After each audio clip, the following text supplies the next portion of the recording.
voltei.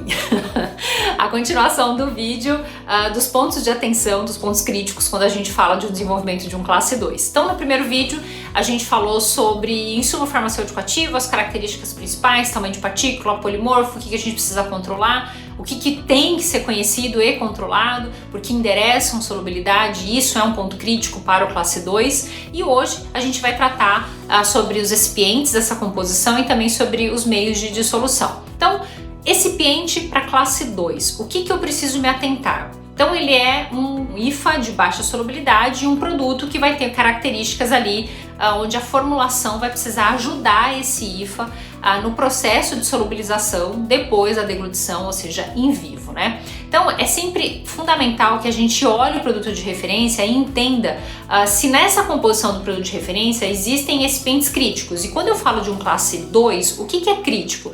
Principalmente surfactantes. Então, existe no referência algum surfactante? Existe. Precisamos deformular. Usar o mesmo surfactante na mesma concentração ou mais próxima possível da concentração que o referência utiliza. É fundamental que a gente se atente a isso, porque também é um promotor de solubilidade, agora falando do quesito de composição para um classe 2. Normalmente a gente costuma encontrar surfactantes em composições farmacêuticas cujo IFA seja de baixa solubilidade. Então, olhou, no referência possui esse tipo de recipiente, deformulem, utilizem o mesmo recipiente na concentração mais próxima possível. Tentem entender como que esse recipiente crítico é incorporado na composição, né? Então, obviamente, a gente precisa se atentar às questões de estabilidade, se o processo vai ser por granulação, se vai ser por uma mistura simples, mas idealmente, quando a gente puder usar o surfactante solubilizado, por exemplo, na composição, é sempre o melhor caminho. Então, para a classe 2, se atentem a esse processo como um todo, não só se tem ou não tem e se tem quanto tem, mas como que eu vou incorporar esse componente também na minha formulação, de modo que ele possa agir da melhor forma no processo dessa ajuda de solubilização do insumo farmacêutico ativo, tá certo?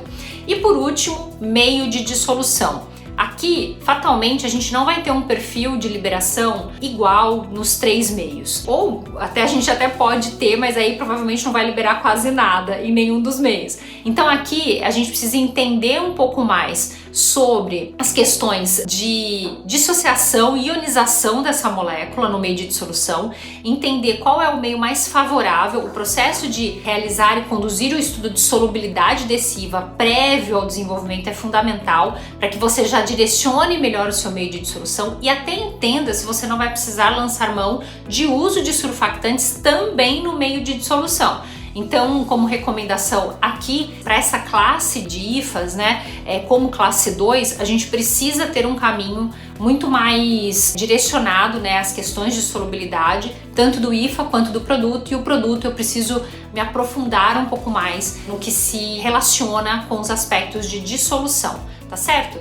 Então, sempre que a gente falar de classe 2, a gente precisa se atentar aos pontos, aos promotores de solubilidade ao longo do processo, começando no IFA e terminando no produto e avaliando o produto através da dissolução.